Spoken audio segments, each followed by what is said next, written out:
지혜와 명철함으로 아버지 앞에는 수정하며 사복하는 심령으로서 회개와 안식을 누리면서 주님이 주신 평화를 온전히 누리는 귀한 지체를 주시기를 간절히 기도드립니다. 아멘. 주여, 당신의 크신 은혜가 늘 우리에게 임마누엘 되셔서 당신 앞에 부고할 수밖에 없는 우리 자신의 심령들을 주님 앞에 고백합니다. 예수여, 우리를 붙잡으시고 늘 세상 가운데서 세상만큼만 알게 하시고 늘 주의 말씀으로 깊이 우리가 그 가운데 깊이 들어갈 수 있도록 은혜를 더해 주시기를 원합니다. 한 주간 가운데서 우리를 지키셨고 또 고난과 질병 가운데서도 지키셨고 우리의 모든 삶 가운데서 주님께서 좌정하셔서 우리를 이끄셨으니 일생이 끝나는 날까지 주님 배반치 아니하며 믿음으로 승리할 수 있도록 우리에게 더 큰 은혜로 더하여 주시기를 주의 이름으로 기도합니다. 주여, 세상의 그 어느 무엇과도 비교할 수가 없고 그 무엇보다도 귀하신 주님, 당신 우리가 함께 모여 한 마음으로 또 악무합니다. 주여, 우리에게 친절한 마음과 조치를 주시고 주여, 오늘도 귀하신 당신의 당신 자신으로 우리를 더 적셔주시는 그러한 시간이 되기를 기도합니다. 우리 마음을 빛으로 채워주시고 날마다 생명이 자라서 주님의 영광으로 나타날 수 있도록 우리를 더욱더 성결하고 정결하게 하여 주시기를 기도합니다. 아멘. 주의 이름을 찬양합니다. 아멘. 모든 여건 속에서 우리 생활 가운데서도 우리 자신들을 지키시고 인도하셨던 생명이신 주님, 오늘 좋은 날 우리에게 허락하시고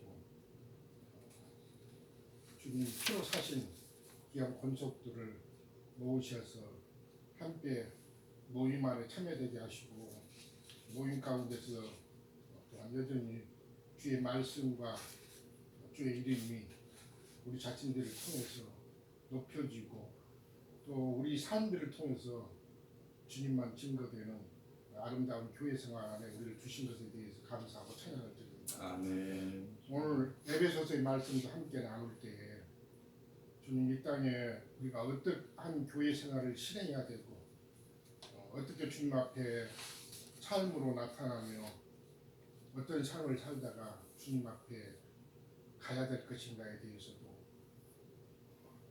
깊이 있게 우리 자신들을 주님 앞에 내놓고 점검해보고 증거해보고 또 부족함이 있거들랑 주님 생명의 빛으로 우리 자신들 속에 비추셔서 말씀의 인도를 따르고 말씀과 같이 나타나는 삶이 우리 가운데 일어날 수 있도록 생명의 빛을 생명의 말씀으로 우리 속에 비춰주셔서 마땅히 우리가 고쳐야 될 것을 고치고 버려야 할 것을 버리고 얻어야 될 것을 얻어서 하나님 앞에 아름답게 나타나는 교회 생활로 우리 자신들이 주님 앞에 들어줄 수 있도록 오늘 말씀 가운데 주님께서 친히 말씀해 주시고 큰 음성으로 우리 속에 들려주셔서 다 함께 말씀 안에서 은혜를 받는 그런 귀한 모임이 되도록 축복해 주시면서 기도합니다. 네.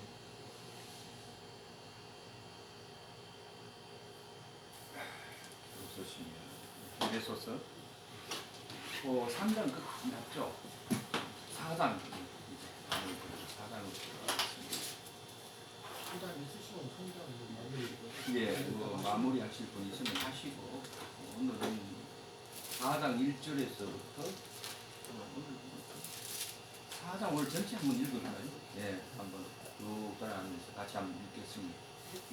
오늘 이걸로 좀 돌아가죠. 예. 그러므로 주 안에 갇힌 내가 너희를 권하노니 너희가 부르심을 받은 일에 합당하게 행하여. 예. 모든 겸손과 온유로 하고 오래 참음으로 사랑 가운데서 서로 용납하고 평안을 내는 주여 성령이 하나 되게 하신 것을 지켜 지키라. 몸이 하나요. 성령도 한 분이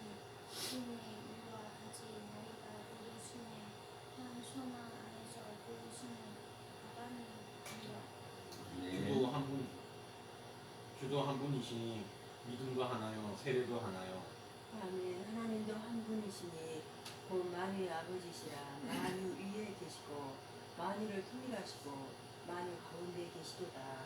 우리 각 사람에게 그리스도의 선물의 분량대로 은혜를 주셨나니 그러므로 이르기를 그가 위로 올라가실 때에 사로잡혔던 자들을 사로잡으시고 사람들에게 선물을 주셨다 하였도다. 아멘. 올라가셨다 하였은즉 땅 아래 낮은 곳으로 내리셨던 것이 아니면 무엇이냐. 내리셨던 그가 곧 모든 하늘 위에 오르신다니 이는 만물을 충만하게 하리라 하십니다. 그가 어떤 사람은 사도로, 어떤 사람은 선지자로, 어떤 사람은 일꾼 찬양하는 자로, 어떤 사람은 목사와 교사로 삼으셨으니 이는 성도를 온전하게 하여 봉사의 일을 하게 하며 그리스도의 몸을 세우려 하십니다. 아멘. 우리가 다 하나님의 아들을 믿는 것과 아는 일에 하나가 되어 온전한 사람을 이루어 그리스도의 장성한 분량이 충만한 데까지 이르리니 이는 우리가 이제부터 어린아이가 되지 아니하며 사람의 속임수와 간사한 유혹에 빠져 온갖 교훈의 풍조에 밀려 유동하지 않게 하려 함이라. 오직 사랑 안에서 참된 것을 하여 범사에 그에게까지 자랄지라. 그는 머리니 곧 그리스도라. 아멘. 그에게서 온 몸이 각 마디를 통하여 도움을 받음으로 연결되고 결합되어 각 지체의 분량대로 역사하여 그 몸을 자라게 하며 사랑 안에서 스스로 세우느니라. 그러므로 내가 이것을 말하며 주 안에서 증언하노니 이제부터 너희는 이방인이 그 마음에 허망한 것으로 행한 같이 행하지 말라. 그들의 생명이 어두워지고 그들 가운데 있는 무지함과 그들의 마음이 흩어짐으로 말미암아 하나님의 생명에서 떠나있다. 그들이 감각 없는 자가 되어 자신의 방탕한 방임하여 모든 더러운 것을 욕심으로 행하되 오직 너희는 그리스도를 그같이 배우지 아니하였느니라. 진리가 예수 안에 있는 것 같이 너희가 참으로 그에게서 듣고 또한 그 안에서 가르침을 받을진대 너희는 유혹의 욕심을 따라 썩어져가는 구습을 따르는 옛 사람을 벗어버리고 오직 너희의 심령이 새롭게 되어 하나님을 따라 의와 진리의 거룩함으로 지으심을 받은 새 사람을 입으라. 아멘. 그런즉 거짓은 버리고 앞으로 이웃과 더불어 참된 것을 말하라. 이는 우리가 서로 지제가 됨이라. 분을 내어서 죄를 짓지 말며 해가 지도록 분을 풀지 말고 마귀에게 틈을 주지 말라. 도둑질하는 자는 다시 도둑질하지 말고 돌이켜 가난한 자에게 구제할 수 있도록 자기 손으로 수고하여 선한 일을 하라. 무릇 더러운 말은 너희 입 밖에도 내지 말고 오직 덕을 세우는 데 소용되는 대로 선한 말을 하여 듣는 자들에게 은혜를 끼치게 하라. 하나님의 성령을 근심하게 하지 말라. 그 안에서 너희가 구원의 날까지 인치심을 받았느니라. 너희는 모든 악독과 노함과 분냄과 떠드는 것과 비방하는 것을 모든 악의와 함께 버리고 같이 읽읍시다. 서로 서로 친절하게 하며 불쌍히 여기며 서로 용서하기를 하나님이 그리스도 안에서 너희를 용서하심과 같이 하라. 아멘. 오늘 4장 전체를 읽은 것은 흐름을 만해서 좀 그래도 한번 인지를 하고 그다음 각각 우리가 이제 단락마다 우리 지체들이 서로 각각 이제는 주신 말씀대로 은혜를 끼치시기 바랍니다. 예, 오늘 에베소서 4장을 전체를 우리 지체들과 함께 읽으면서 그 4장 전체가 말하는 그 얘기 참으로 잘 다시 한번 잘 이렇게 들어오는 것 같아서 좋았습니다. 또 이렇게 그 사도 바울이 그 에베소 장을 이렇게 계시를 하시면서 어떤 시작과 또 과정과 또 이렇게 이루어가는 과정들을 이렇게 말씀 속에서 우리가 찾아볼 수 있는데, 여기에서 1절에 나오는 그 부르심, 그리고 또 4절에서도 부르심의 한 소방 안에서 부르심을 받았느니라 해서 이렇게 부르심을 이렇게 계속 몇 번 이렇게 증거를 하고 계신데, 사실 우리가 그 부르심이라고 하는 그 의미 속에는 누구든지 주님을 믿어라 하는 그런 의미가 포함되어 있죠. 그래서 우리가 그 마태복음 22장 13, 14절에 보면 하나님이 모든 사람을 초대해서 잔치를 벌였는데 많은 사람을 초대를 해도 오지 않아서 길거리에 가서 이 사람 저 사람 많은 사람을 초대해서 전개하는 말씀들을 보는데, 그래서 이제 끝에 가서 이렇게 말씀하신 게 14절에 마태복음 22장 14절에 보면은 초대한 자는 많은데 택하심은 받은 자는 적다, 이렇게 이제 주님이 말씀을 하시거든요.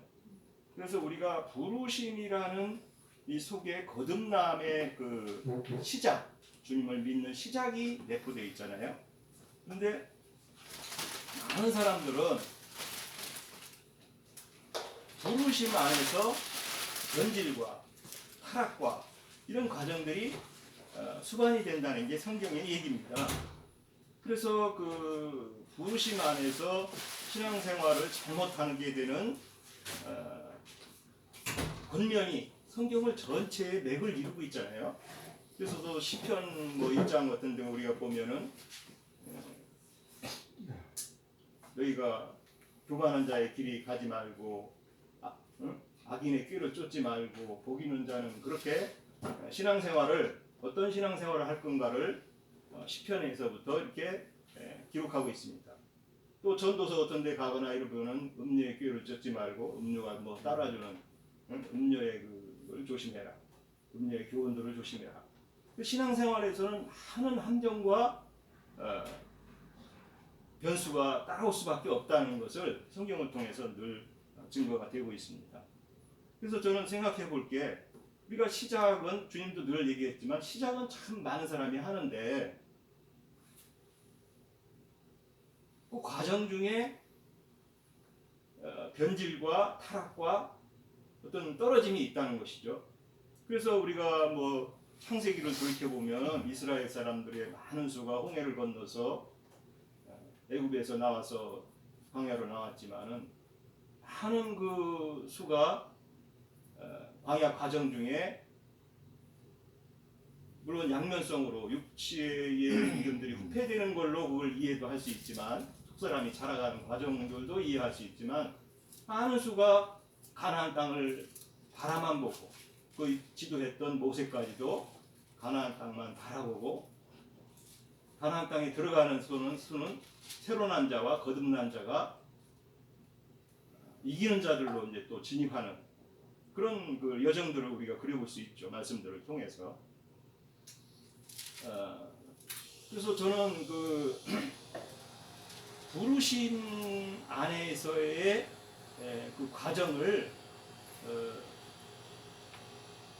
뭐 클레시아, 클레시스 뭐 이렇게 이제 그 헬라어로 정의를 하는데, 그래서 이제 에클레시아라고 이렇게 하는 것은 이제 교회 모임으로 얘기하고, 또 에클로게 이런 뭐 택하심, 빼내심 이런 과정이 있다는 거죠.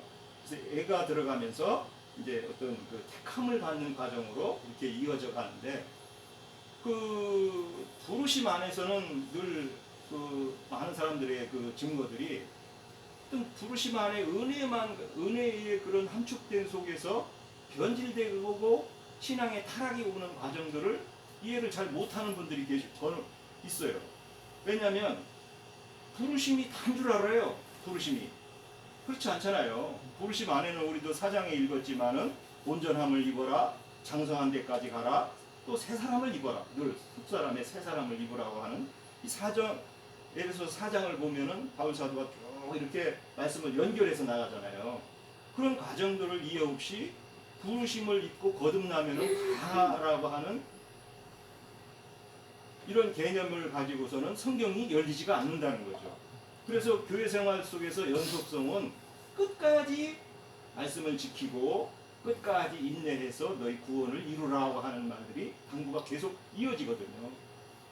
그 성경은 여러 가지의 비유와 또 그 그림으로 이렇게 전개를 해나가는데 사실은 많은 사람들이 시작은 잘하지만은 결과가 좋지 않게 되는 경우가 타락으로 이어지고 사실은 세속교에서도 거의 부르심을 받은 수가 대다수지요. 물론 그 중에는 가라지라고 하는 부르심도 있지도 않은 사람들이 와서 교회를 타락시키고 변절시키는 그런 여정도 있지만 많은 수가 거기에는 성경에서도 있어요. 내 백성은 거기서 나와라 그러거든요.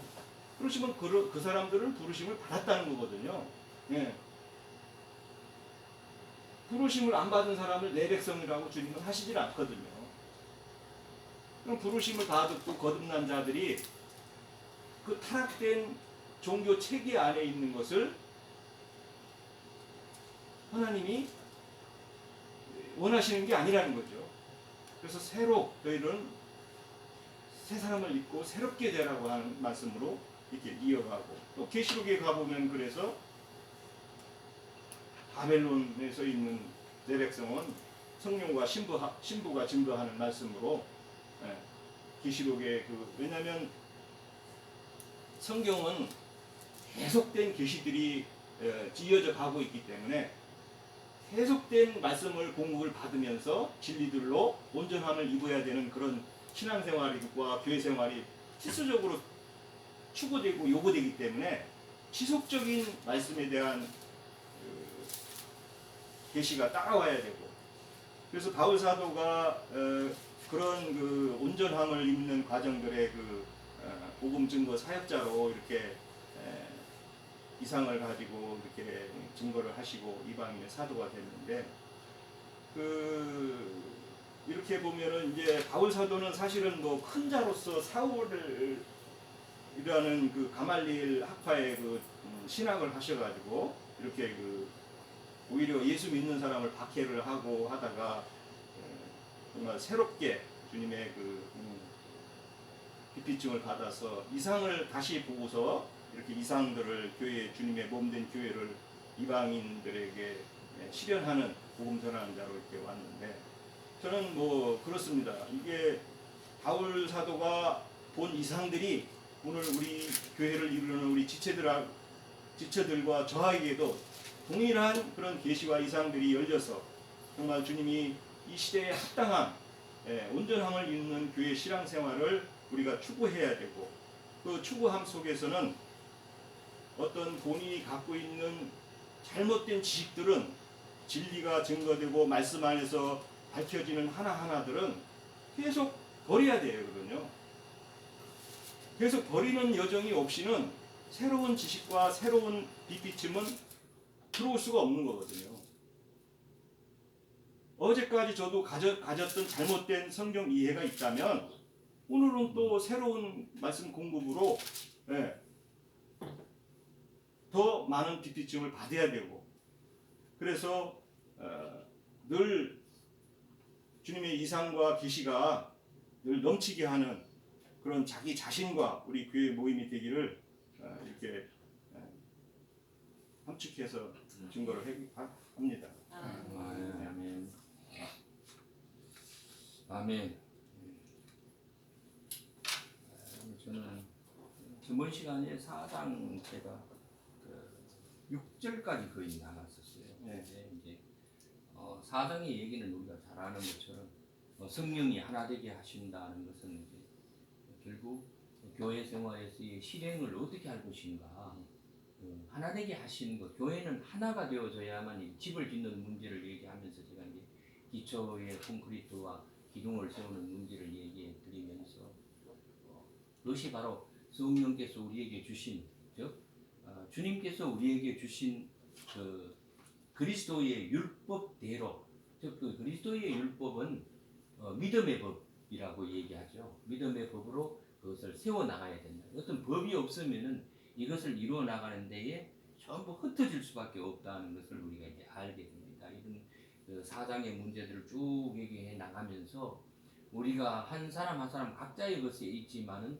그러나 그 연약한 부분이라도 각자의 것이 완전히 되어지면서 연락되어지고 상합되어져서 이제 하나의 교회의 머리이신 그리스도로부터 하나의 교회가 완성되어지는 그런 이제 것을 이루어 나가는 것을 얘기하는 거예요. 그래서 뭐 주도 하나다, 뭐 믿음도 하나다, 세례도 하나다, 다 이런 것들을 결국 얘기하는 것은 바로 그리스도 안에서 모든 것을 머리로 두면서 우리 지체들이 잘 이루어 나가야 한다는 것을 얘기하는 것 같습니다.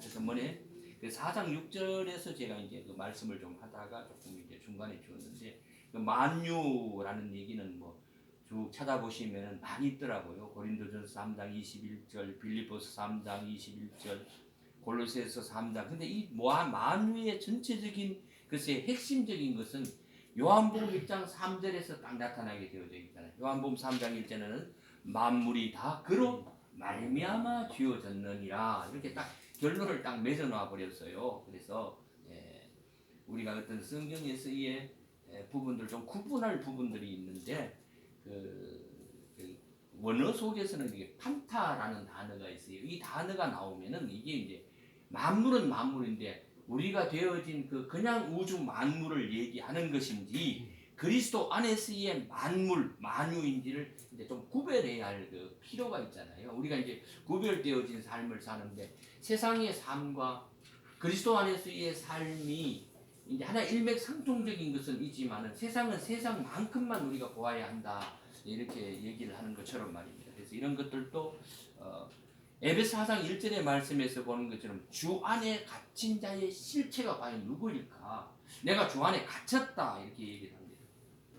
누구에게 그렇게 갇혔겠어요? 우리는 뭐 너무나 잘 아는 것처럼 그리스도 안에 결국 갇힌 건데 그것이 바로 바울이 아니라 우리 자신이어야 되겠죠. 우리가 갇히되 그리스도 안에 갇혀야 된다는 거예요. 이런 것들을 바울은 그 말을 하면서 내가 주 안에 갇힌 내가 너희를 구원한다 이렇게 얘기를 했어요. 이런 것들처럼 우리도 이런 안에서 갇히되 바울이 갇힌 것처럼 우리도 그 안에서 갇혀져서 늘 하나님 앞에서 바른 어떤 그 신앙생활의 삶들이 이루어져 나가야 할 것으로 저는 압니다.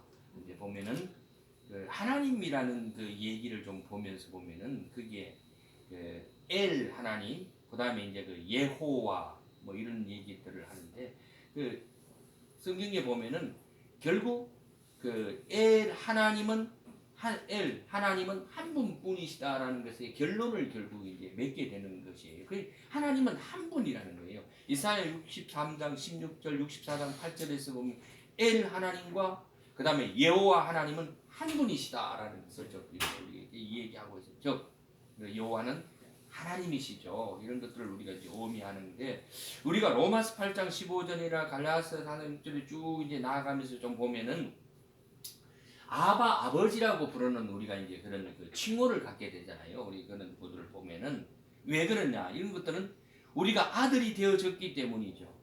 그래서 요한복음 14장 18절에 보면 하나님께서는 고아와 같이 내가 너희를 버려두지 않겠다라는 것은 거예요. 그래서 우리가 성경에서 나아가 보면은 세상에서의 고아라는 것은 뭐 우리가 너무나 잘 알고 과부가 뭔지 다 알잖아요. 그러나 우리가 영적인 부분에서는 무엇이 내가 고아가 되어졌고 하나님 아버지를 잃어버렸을 때 그건 우리가 고아가 되어지는 것이죠. 당연하게. 누가 과부이죠? 신랑 되신 주님. 그 주님을 잃어버린 자는 과거인 거예요. 그게 결국은 이런 문제들처럼 우리가 늘 결론적으로는 한 분이신 그분을 통해서 하나로 이루어져야 가야 한다는 것을 성경은 계속 얘기하고 있기 때문에 그렇습니다. 또 보면 만유 위에 계신다 이렇게 표현했습니다. 만유 위에 계신다는 말은 모든 만물의 근원자이신 하나님 그분이신데 우리가 만물 위에 있다는 얘기는 뭐예요? 그 만물은 우리가 조금 전에 제가 말씀해 드린 것은 세상에 어떤 물질적인 만유도 있겠지만은 우리가 그리스도 안에서의 만유가 있다, 만물이 있다라고 제가 설명드린 이유가 뭐냐?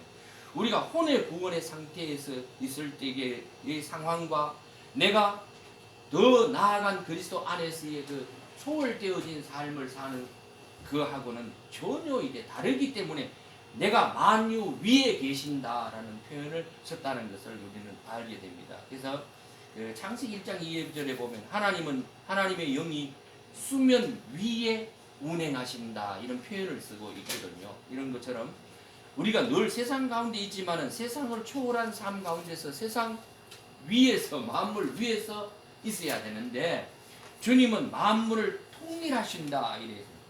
만유로 말미암고 늘 이런 그 만물 가운데에 계신다는 것은 결국 어디에 계신다는 거예요. 주님은요. 세상 물질 가운데에 계시는 것이 아니라 우리 자체인 만유 안에 있는 우리 자체 위에 계신다는 거예요. 이런 의미들도 우리가 좀 잘 살펴봐야 된다는 거예요. 그래서 고린도후서 6장 14절에 이 두 종류의 그 부류들을 자꾸 얘기를 하는데 하나님은 너희는 나와 따로 있고 부정한 것을 만지지 말라 이런 그 부분들 이것이 말씀 가운데서 떨어져 나와서 구별되지 않으면은 세상의 만유 안에 있다는 거, 만물 안에 있다는 거죠. 이런 것들을 자꾸 이제 우리가 좀 계속 들어보면서 만물 위에 계시고 만유를 통하여 통일하시고 만유 가운데에 계시도다 이런 것은 이런 말들은 세상에 있는 어떤 그 물질적인 만유 안에 계시는 것이 아니고 우리의 심령 가운데서 안에 계신다는 위에 계신다는 거예요. 그래서 우리는 그분의 심령 가운데 그분의 마음 가운데 있을 때에 우리가 주님은 우리 가운데 함께 하시는 거예요. 우리가 세상 가운데 좀 살다 보면은 여러 가지의 그 짜증난 일들도 많고 또 여러 가지가 그 방해되는 일들이 사실 많지요. 뭐 나 자신부터도 그래요. 그러나 그 성경에서 말하기를 세상의 원수가 어디 있다고 그래요. 결국 너 집 안에 있다. 또 그 안에 더 들어가면 결국 누구라는 거예요? 나거든. 나 자신이 원수라는 거예요. 내가 모든 것에서 합당하지 않는 삶이 있기 때문에 그게 자꾸 거침이 되는 것이라는 것을 우리가 너무 잘 알잖아요. 그러나 그게 참 이루어가기가 참 어렵다는 거죠. 그래서 우리는 각 사람이 만유를 이루어가는 그래서 그 주님의 몸된 것들을 완성시켜져 가는 그런 일들로 이루어져 가야 되는 거예요. 그래서 개인의 구원들이 더 나아가면 연합되어진 구원으로 이루어가는 게 그게 교회 생활의 실행이기 때문에 그렇습니다. 이런 것들을 잘 모르면은 나 혼자만 자꾸 어떤 그 교회 생활이나 나 혼자의 개인적인 신앙 생활만 잘하면 될 것이라고만 생각하면 안 된다는 거죠. 이건 함께 모여서 된다는 거예요. 그래서 각각의 어떤 부분들로 되어져서 자기 나름대로의 어떤 신앙을 하는 분들을 우리가 보잖아요. 너무나 잘못된 신앙인데도 그건 성경에서도 이미 위배되어지고 그건 잘못된 신앙이거든요. 그런 신앙들을 하는 분들이 너무나 많다는 거예요. 또 어떤 그 사람의 어떤 행태를 보고 그러지 않아야 된다고 얘기하면서 그것 때문에 또 거기에서 떨어져 나와서 어느 한 부분을 보더라도 그것은 교회 생활에 실행적으로 같이 함께 해서 연합되어진 교회 생활을 이루어 나가야 되는 것이 합당한 교회 생활의 실행인데도 그걸 알지 못하는 사람들이 많이 있다는 거죠. 에베소 4장 8절로는 그러므로 이러기를 그가 위로 올라가실 때 사로잡힌 자를 사로잡고 사람들에게 선물을 주셨다. 근데 이건 이 말씀은 이제 우리가 나영재님을 통해서 이거 굉장히 많이 들은 말씀이고요. 그 위로 올라가시는 것이라는 은혜는 하나님의 보좌 우편으로 가는 게 아니에요. 이게요. 잘못 알면은 그게 뭐였냐면 올라갔다고 자꾸 얘기를 하니까 우리가 올라갔다는 얘기는 높은 의미를 얘기하는 거거든. 하늘이라는 얘기는 하나님 차원을 얘기하는 거잖아요. 인간적인 어떤 하늘이라는 얘기를 얘기할 때 아니 발 아래에서 발 땅에서 조금 떨어져도 하늘이요. 내 머리 위도 하늘이요. 저 위도 하늘이요. 산 꼭대기 위도 하늘인데 어느 하늘을 얘기하겠다는 거예요. 이런 하늘이라는 것은 원어적 의미로 올라가게 되어졌다는 것은 한 사람 한 사람 가운데에 하나님은 다 자녀 되신 우리를 그리스도의 율법, 믿음의 법으로 완성되어지고 믿음으로 완성되어져 가는 그분들 위에 계시는 거거든요. 이게 하늘 차원이라는 것을 알아야 되는데 어떤 잘못되어지면 자꾸 물질적인 위에 자꾸 높은 산에 올라가니마다 우리도 찬양했습니다. 이게 전부가 아니라는 것이에요. 올리우셨다는 것은 에베소 2장 8절에서는 선물로 주었다 이렇게 표현하고 있습니다. 이런 그 표현들처럼 내가 어떤 표현으로 어떻게 내가 주님 앞에 올라가야 할 것인가 하는 것을 잘 기억하지 못하고 교회 생활의 실행에 관한 문제들도 모이기를 위해서 힘쓰는 그런 부분들이 없으면은 아무것도 아닌 자기 혼자의 어떤 것을 만들어가는 행태가 되어져서 뭔가 하나님 앞에서의 다른 곁길로 갈 수밖에 없기 때문에 그렇죠. 이거 우리가 그 TV에서 그런 것 보면서 저는 이제 가끔 느끼게 되는데요. 국가에서 관리하는 공원 있잖아요. 그 아프리카에 특히 그런 게 많잖아요. 근데 그 사자나 이런 치타가 그 무리들을 딱 그 공격할 때 딱 보면요. 막 같이 달려가면 이 도망을 가게 되면은 도망 나와서 한 그 무리에서 흩어진 그 짐승을 표적으로 딱 삼아가지고 물고 딱 죽이게 되거든요. 나 이걸 딱 보면서 교회의 무리 안에서 흩어지면은 결국 죽는 거예요. 내가 봤을 때. 근데 그 사람들은 이제 다 알기 때문에 산다는 거거든요. 그건 왜냐면 흩어졌다는 얘기는 뭐예요? 자기가 다르게 도망갈 수 있다라고 생각하는 것인데 나는 그걸 보면서 자주 그걸 느끼게 되어져요. 신앙 안에서. 저렇게 되어지는 것이 자기 자신으로는 살 길이라고 도망가는 하는 것인데 그건 죽는 길이라는 거야. 내가 보니까 이게 죽는 길이구나. 그래서 우리가 연합되어진 교회 생활의 실행이 얼마나 정말 중요한 것인가 하는 것을 더 뼈저리게 느껴지게 되더라고요. 그래서 우리가 녹전하는 경우도 아직 믿음에서 이게 자람이 조금 더 연약하지만은 그러나 그 연약함을 붙들면서도 늘 그 앞선 선진자들을 따라간다는 얘기는 뭐냐 하면은 앞서간 선진자들이 우리를 도우시거든요. 구름 같은 많은 때들이 이렇게 있으니 우리를 도우신다는 거예요. 그 말은 앞선 이제 이런 형제들을 통해서 이런 말씀들을 들을 때 내 신앙이 자꾸 성장되어지는 거예요. 그냥 참석해서 앉아 있는 게 아니라 그런 것들을 통해서 내 신앙을 자꾸 다지고 나도 선진 믿음 앞에 있는 형제들의 신앙과 동등되어져야 그게 바로 뭐냐면 어린아이의 단계가 나쁜 건 아니에요. 어린아이 단계를 거쳐야만이 또 올라가는 단계가 있어요. 장성한 분량에까지 올라가는 단계가 있거든요. 그러나 그 어린아이 것을 버려야 하는 것은 뭐였기 때문에 장성한 자의 것으로 단단한 식물도 먹을 수 있는 것으로 나아가야 되기 때문에 그렇다는 거. 그래서 교회 생활을 너무 쉽게 여기면 안 된다는 거예요. 그래서 참 어쩔 수 없는 어떤 상황 속에서는 이해가 되지만은 될 수 있는 한 우리가 주일에 한 번씩은 모이잖아요. 이런 가운데서도 한마디 한마디 속에서도 내 것으로 받아들여서 내가 어떤 삶을 어떻게 살 것인가 하는 것에 중점을 두는 삶으로 또 우리 지체들도 그렇게 나아가는 만유 안에서 성령이 하나 되게 하신 것처럼 우리도 하나 되어진 지체들의 삶으로 나아가면 좋겠다. 저는 마지막 생각을 좀 해봤습니다. 여기 8절을 보면 그러니까 위로 올라가실 때에 사로잡혔던 자들을 사로잡으시고라고 이제 되게 많은 사람들이 우리가 이렇게 살다가 어디 이제 죽으면 어디로 올라간다고 이렇게 생각을 하잖아요. 근데 그러니까 저는 이렇게 어떻게 말해드리자면 아담의 세계에서 그리스도의 세계 안으로 옮겨질 때 그러니까 아담의 세계는 이 땅에 속한 거잖아요. 그렇죠. 천연적인 네. 근데 그리스도의 세계라는 것은 더 그 위잖아요. 아까 형님이 차원이 다른 이런 말씀을 하셨기 때문에 여기 이제 시편 다윗 시편에 보면 68편 18절에 이렇게 예언이 돼 있죠. 주님이 이제 부활하시면서 사도들을 얻고 또 그때 선물을 주셔가지고 많은 사람들이 다시 이제 사람들을 얻게 해서 다시 앉혀지게 하는 그런 그리스도의 정신세계 안에 예. 선물이라는 것이 이제 그 의미를 잘 깨달으셨네요. 이렇게 되죠. 아담의 정신세계에서 그리스도의 정신세계 높이 올라가는 거죠.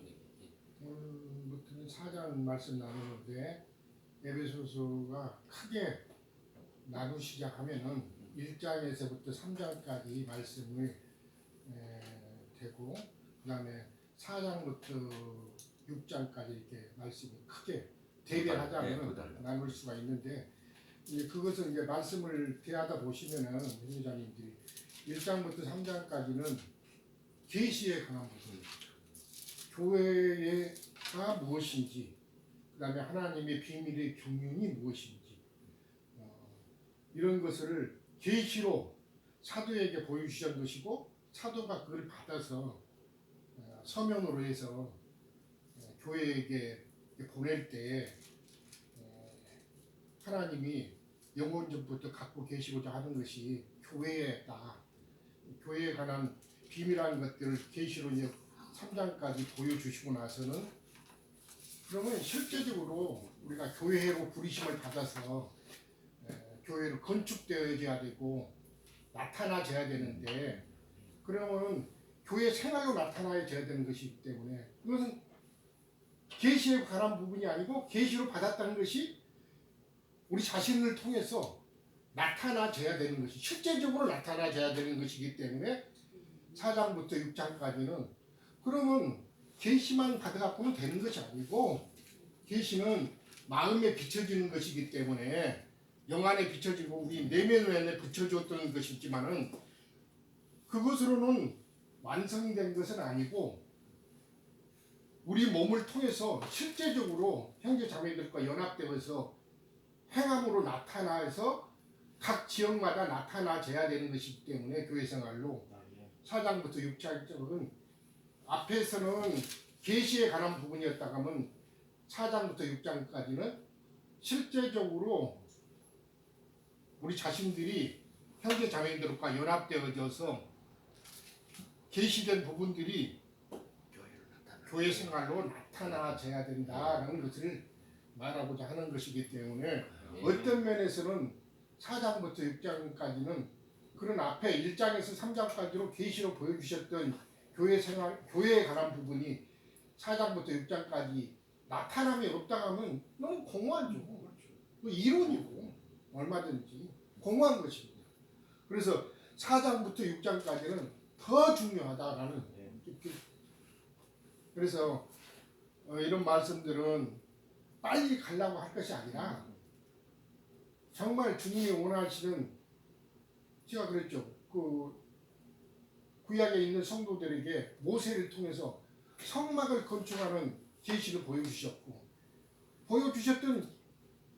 모세, 하나님의 백성을 인도하라는 모세에게 보여줬던 그 시향이 실제적으로 모세, 그 백성들을 통해서 건축이 되어져야만이 되는 것이고, 구약에 나중에 다윗에게 보여줬던 하나님의 성과 성전에 대한 그 계시가 백성들을 통해서 실제적으로 건축되어져야만이, 나타나져야만이 완성이 되는 것이기 때문에, 오늘 신약에 있어서 하나님의 집이요 하나님의 성전인 교회가 우리 자신들이 참여되어서 교회 생활로 나타나져야 되는 것이 완성이 되는 것이기 때문에, 그렇지 않으면 너무 공허한 것이란 말이에요. 사실은 이런 부분에 대해서 생각해 보시면서